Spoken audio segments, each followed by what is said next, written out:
afternoon. Share na ako ang mga bombil sa kani sila.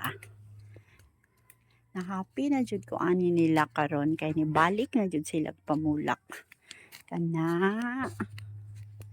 Kani siya dili jud ni siya muundang og pamulak. Kani lang jud siya ang dili muundang. Ang uban kini wala pa siya kabalik. Pero kani nabalik na jud.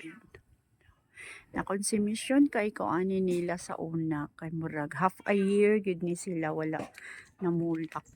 Sag unsa na lang akong giabono complete ingon ang taga Banay-Banay nga complete daw. Sige kog abono og complete. Wala gihapon. Pero karon bulak na gid sila kaayo. Yan. Kini siya ang pinakagahi jud nga nagbulak murag isa jud ni sila katuig. Kini jud siya ang pinakagahi ning bulak. Murag human ako pagpalit ani ka isa ra jud ni ning bloom pagkahuman wala na. So karon pa siya ning balik og bulak. Kana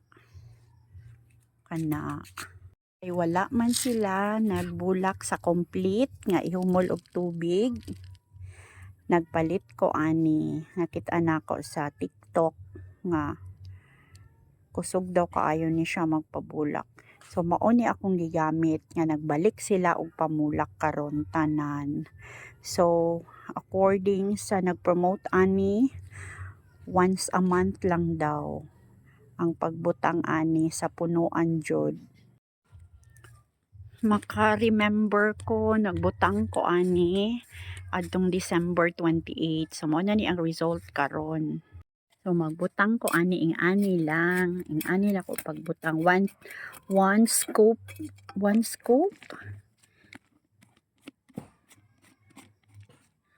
Uy, dili man ko kanilang akong gibutang atong December 28 ingon ana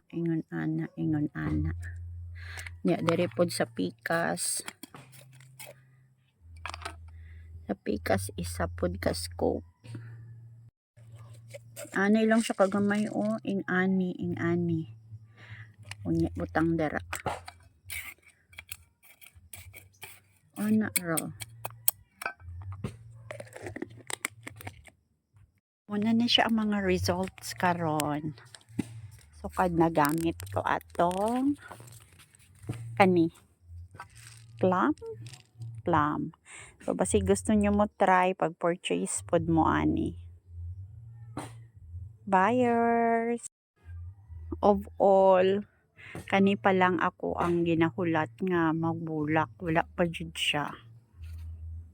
Basing na malik og butang ani.